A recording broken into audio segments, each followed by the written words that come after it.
Next John நேர்களுக்கு அனைவருக்கும் வணக்கம். நான் உங்கள் ஸ்ரீ சுபம் விஜயகுமார். குருவார்க்க கோடி நன்மை, குரு வார்த்த இடமெல்லாம் திருப்திகரமாக இருக்கும். 12 வருடத்துக்கு குறிஞ்சி பூ போல வந்த ஒரு நிகழ்வு இது. ஹம்ச ராஜயோகத்தில் வருது. இந்த குரு வந்த உடனேங்க பலருக்கு மாறுதல் உண்டு. கெட்டி மேல சத்தம் கேட்க போது, அதாவது கையில் கொட்டும், பொருளாதார ரீதியாக கொட்டும் நிலைகள் நிறைய ராசிகளுக்கு உண்டு. அந்த ராசியாக நீங்கள் கூட இருக்கலாம். சார், சொத்து யோகங்கள் இருக்குமா? இடம், வீடு, சொத்து, வண்டி வாகனங்கள் அமைப்பு இருக்கா? பூர்வீக சொத்து கிடைக்குமா? அதுக்குண்டான பலாபலன்கள் உங்களுக்கு என்னென்னு பார்த்துருவோம். முக்கியமாக சார், திருமணம் 8ம் கனியா 8ஆம் கனியா, திருமணம் இல்லைன்னா இல்லைன்னு சொல்லிடுங்க அப்படின்னு கேட்டது பல பேர். சார், ஏன் அப்படி நினைக்கிறீங்க? நிறையா ராசிகளுக்கு அதிசாரத்தில் வேற பயணிக்கிறார். ஜூன் 2க்கு மேலே பார்த்திங்கன்னா மிதனத்திலிருந்து கடகத்துக்கு வந்து அக்டோபர் 31 அதிசாரம் போகிறார். இந்த நிகழ்வில் அனைத்து ராசியும் சுபிச்சம் பெறுகின்றன. நிறைய பேர் சார் அஷ்டமச்சனியாக இருக்குது சார், ஆட்டி படைக்குது சார், நாங்கள் ஏன் வாழ்கிறோன்னு நினச்சிட்டு இருந்தேன். இது உங்களுக்கு ஒரு விடிய காலம். 7.5 சனியா, அதற்கு ஒரு தீர்வு கொடுக்குறாரு. அப்போ இந்த காலகட்டத்தில் பல மாறுதல் இருக்குது. கடன் பட்டால் நெஞ்சம் போல் கலங்கினால் இலங்கை வேந்தன்பாங்க. ஏன் அப்படின்னா, கடன் மிகப்பெரிய ஒரு வாழ்வில் தவிர்க்க முடியாத சூழ்நிலையாக போச்சு நிறைய பேத்துக்கு. ஏன் இது நடந்தது? எப்படி நம்ம எம்முக்காக வாங்கலை, மற்றவங்களுக்காக வாங்கிட்டோம். ஒரு மாணவன் கல்வியில் மேன்மை பெறுவானா, அவனை செட்டில் பண்ணுற லைஃப் செட்டில் ஆகுமே, அது வழிவகை என்ன சார்? இதுதான் பொதுவாக பணம், வேலை வாய்ப்பு. இப்போது உலக அளவில் ரிசெஷன் ஒன்று வரப்போகுதுங்கிறாங்களே, என்ன? அங்கே வெடிகுண்டு வச்சா நம்ம வீட்டில் கேஸ் அடுப்பு எரிய மாட்டேது. இது மாதிரி பல நிகழ்வுக்கு இந்த குரு பயிற்சியே தீர்வாக இருக்கிறது. உலக அளவில் மாற்றம் மட்டுமில்லை, நம்ம உளவியல் ரீதியான மாற்றம் உண்டு. ஹெல்த் இஸ் வெல்த்துங்க. பொதுவாகவே நோயற்ற வாழ்வே குறையற்ற செல்வம். ஏன் இந்த குரு பயிற்சினா, பல நோய்க்கு தீர்வாக. பொதுவாக இந்த நாட்டில் அதிகமாக கேன்சர் பற்றி கேட்குறேன். ஜோசியம் பார்க்கும்போது அதிகமாக கேன்சர் பற்றி கேட்குறாங்க, ஹார்ட் பிளாக்கேஜ் பற்றி வராங்க, போன் சம்மந்தப்பட்ட. இப்போ இதெல்லாம் சார், ஃபஸ்ட்டு அவேர்னஸ்க்கு உண்டான நிறைய ராசிகள் என்ன, நல்ல விஷயம் நடக்கக்கூடிய ராசிகள் என்ன, கவனமாக இருக்க வேண்டிய ராசிகள் என்ன, ஒன்றுன்னா பிரித்து தெளிவாக சொல்ல போகிறேன். நிச்சயமாக உங்களுக்கு மிகப்பெரிய யோகத்தை கொடுக்கும். வெற்றி நடை போட தயாராகி கொண்டே இருங்கள். மேன்மை வரும் மேச ராசி அன்பர்களே, வெற்றி வாய்ப்பை கதவை தட்டுகின்ற காலகட்டம் வந்துவிட்டன. எப்பொழுது நல்ல காலம் பிறக்கும் என ஏங்கியிருந்தவர்கள் இதோ பிறந்து விட்டன என்ற சூழ்நிலை வந்துவிட்டன. முதல்ல நல்ல விஷயம் என்னென்னா, குரு உங்கள் ராசியில் 4ஆம் இடத்தில் உச்சம் பெறுகிறார்.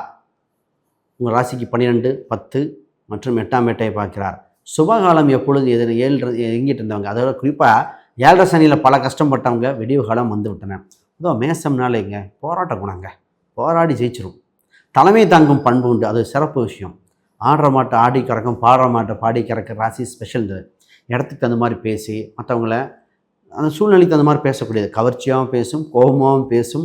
என்ன கொஞ்சம் டக்குன்னு கோவப்படுறதை குறைச்சிக்கிட்டா இன்னும் டெவலப் ஆயிரும்.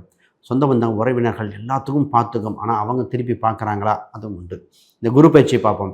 முதல்ல குரு உங்கள் 4ஆம் ஸ்தானத்தில் உச்சம் பெறுகிறார். ஹம்ச ராஜ யோகம் பெரும் ராசியில் முதல் ராசியை நீங்கள் தான். முதல்ல சார், இடம், வீடு, சொத்து சம்மந்தப்பட்ட ஒரு ஆதாயம் வரும். அதை பயன்படுத்தி கொள்ளுங்கள். சொன்னோடனே சொல்லுவாங்க, சார் அந்த மாதிரி எங்களுக்கு இப்போ வராமல் இல்லையா, கடனில் இருக்கேன் சார் உலக அளவில் ஒரு அமைப்பு வருது. ஜெயிக்கக்கூடிய கால சூழ்நிலைகள். எதிர்பார்க்காததை நல்ல விஷயமாக எதிர்பாருங்கள். திடீர் வரும். நான் நிறைய பேருக்கு கவர்மெண்ட் சம்மந்தப்பட்ட சலுகைகள் கிடைக்க, கவர்மெண்ட் கோட்டர் சம்மந்தப்பட்டது கிடைக்கலாம். நிறைய பேருக்கு பூர்வீக சொத்துக்கள் திடீர்னு இப்போ தான் பூர்வீக சொத்தை பிரிக்கிறோம், பங்கு வருதும்பாங்க. ஒரு புதையல் யோகம் போன்ற ஒரு யோகம் வந்து விட்டன. திடீராக இடம், வீடு, சொத்து, வண்டி வாகனம் ஆதாயம் உண்டு. நிறைய பேர்த்துக்கு ரொம்ப நாளாக பூர்வீக சொத்தில் பிரச்சனை, இப்போ தான் ஸ்பில் பண்ணுறோம். நிச்சயமாக அது உங்களுக்கு அனுகூலமாக இருக்கும். சொத்து சம்மந்தப்பட்ட எந்த ஒரு வெள்ளங்கம் இருந்தாலும் தீர்வு உண்டு. அப்போ இது ரொம்ப ரொம்ப முக்கியம். அடுத்து சார், திருமணம் இருக்கா இல்லையா அப்படின்னு ஒருத்தருக்கு. திருமணம் சம்பந்தப்பட்ட விஷயத்துக்கு அக்டோபர் 31க்கு மேலே தான் குரு அதிசாரத்தில் போகும் பொழுது உங்களுக்கு திருமண வாய்ப்புகள், குரு பலன் வருகிறது. திருமணம் பார்க்கும்போது பார்த்தீங்கன்னா முக்கியமானதை என்ன பார்க்கணும்னா, நட்சத்திர பொருத்தாண்டி கட்ட பொருத்தம், கிரக பொருத்தம், 4ஆம் அதிபதி பொருத்தம். அது என்னங்க 4ஆம் அதிபதி பொருத்தம்? எனக்கு 4ஆம் அதிபதி பொருத்தம்னு கல்யாணம் நடக்காது இன்னைய பொருத்தம் முறையில். அது 4ஆம்னா படிக்காத மாப்பிள்ளை பெண்ணுக்கு வரன் கிடைக்கிறது கஷ்டம். சொத்து சுகம் இல்லாதவங்களுக்கு கிடைக்க வாய்ப்பு கம்மி. அப்போ ஒரு ஜாதகத்தில் 4ஆம் இடம் வலுத்திருந்தாலே சுகஸ்தானம், அவனுக்கு திருமணத்தை ஏற்படுத்தி கொடுத்துருது. முதல்ல இந்த அளவுக்கு பொருத்தம் தேவைப்படலைங்க. எல்லோரும் 6ஆம் பாவத்தை ஆக்டிவேட் பண்ணிட்டாங்க. அதுக்குண்டான பார்க்கணும். இன்றைக்கி என்கிட்ட நிறைய பேர் திருமண வாழ்க்கையில் வந்து கேட்குறது, 10 வருஷம் 5 வருஷம் வாழ்ந்துட்டோம், எனக்கு டைவர்ஸ் கிடைக்குமா, எனக்கு இண்டிவிஜுவலாக சர்வே ஆன ஆண் பெண் எல்லோரும் இப்படி தான் கேட்குறீங்க. அதில் ஜாதக ரீதியாக நிறைய பேர் அது பிரிந்தும் போயிருக்கிறார்கள். பொதுவாக இந்த நேரத்தில் பிரிந்த கணவன் மனைவியில் ஒரு முடிவெடுக்க வேண்டிய சூழ்நிலைகள். ஒன்று சேர்ந்து வாழ்கிறதா இல்லை அடுத்ததா, வாட் நெக்ஸ்ட் அப்படிங்கிற முடிவெடுக்கிறது. சரி, இது ஒரு சாப்டர். சார் கல்யாணமே ஆகலைங்க, தடை போகாத கோயிலில் பண்ணாத பரிகாரம் இல்லை. அதுதான் சொல்லணும். பார்த்தீங்கன்னா பொது பரிகாரம் பலிக்காது. இப்போ ஹெல்த்தியான ஃபுட்டு சாப்பிட்டா நல்லதுங்கிறது அது பொதுங்க. ஆனால் சரியான எக்ஸாக்ட் பரிகாரம் எப்படி தெரியுமா இருக்கும்? ஃபஸ்ட் எய்ட் கொடுக்குற மாதிரி டக்குன்னு வந்து பண்ணணும். உங்கள் ஜாதகம் 7ஆம் அதிபதி என்ன, 7ஆம் அதிபதி நின்ற கிரகம் என்ன, அதுவும் வலு என்ன, அப்படி பார்த்து பண்ணணுங்க. இதாங்க பரிகாரம். இப்படி பண்ணால் தான் வாழ்வில் வெளிச்சம் வரும். அடுத்து முக்கியமாக தாயின் உடல் மற்றும் பூர்வீக சம்மந்தப்பட்டது. பொதுவாக தாயின் உடல்நிலை பற்றி பல கவலைகள் பட்டு உடல் உபாதைகள் வந்து பல மருத்துவ செலவுகள் செய்தீர்கள். இது இல்லைன்னு சொல்லலை. இப்பொழுது படிப்படியாக மாறுகிறது. சார் மனநோய் மாறுது. என்ன சார், எனக்கு என்ன சார் மனநோய்? மன இறுக்கம். நிறைய பேர் அவங்களுக்கு தெரியாமல் மன ஸ்ட்ரெஸ்ஸுங்க, அவ்வளோ ஸ்ட்ரெஸ்ஸாக இருந்தாங்க. அப்போ ஸ்ட்ரெஸ்ஸிலிருந்து விடுபடுகிற காலகட்டம் உங்களுக்கு வெளிச்சத்துக்கு வருது. கான்ஃபிடென்ட் லெவல் இன்க்ரீஸை ஜெயிக்க போகிறீங்க. அடுத்து முக்கியமாக சார் விரயம் குறையணும் சார். 10 ரூபா வந்தால் 12 ரூபா செலவு நிற்கிது. இதுதானே 12ஆம் இடத்த சனியின் தாக்கத்தை பார்த்தனால பொதுவாக விரய செலவுகள் குறைகிறது. விரயத்திலிருந்து லாபம் ஈட்டுகிற காலகட்டம். அப்போ வெளிநாடு வெளி மாநிலம் சம்மந்தப்பட்ட தொடர்புடைய வாய்ப்பும் உண்டு. இப்போ யாரெல்லாம் விரயம் சம்மந்தப்பட்டது மாதிரி நல்லது கிடைக்கும். பொதுவாக ஃபாரின் சம்மந்தப்பட்ட போக இப்போ வாய்ப்புகள் வருது. வெளிநாட்டுக்கு நிறைய பேர் போகலாமா? அம்சம் உண்டு. கல்வியில் மேன்மை பெறுகிற காலகட்டம். படிக்கிறதுக்காக போகலாம், வேலைக்காக போகலாம். அப்போ இது சூப்பரான யோகம் சார். நிறைய பேர் வெளிநாட்டுக்கு வேலைக்கு போகும்போது ஒன்று தெரிஞ்சுக்கங்க, ஒரு சேஃபஸ்ட்டு சைடில் போய் ஒட்டிக்கங்க. ஒரு என்ன விஷயம்னா ரெசெஷன் ஒன்று வர காலகட்டமாக இருக்குது. சனி வேறு உங்கள் 6ஆம் வீட்டை பார்க்கறனால எவ்வளோ சேஃபாக உட்கார முடியுமோ அதுக்குண்டான வழிவகை என்ன? ஜாபை நம்பி பெரிய கடன் வாங்கிட வேண்டாம். ஆனால் பிஸ்னஸ் எப்படின்னா பிஸ்னஸ் கோல்டன் டைம். ஒரு தொழிலிருந்து இன்னொரு தொழில் ஆரம்பிக்க, எக்ஸ்பேன்ஷன் கொடுக்க, அது அடுத்த வளர்ச்சியை நோக்கி போக நல்ல காலம் பிறந்திருக்கிறது சார். இது கூட்டாக தனித்த இண்டிவிஜுவல் ஹாரோஸ்கோப் பார்க்கணும்.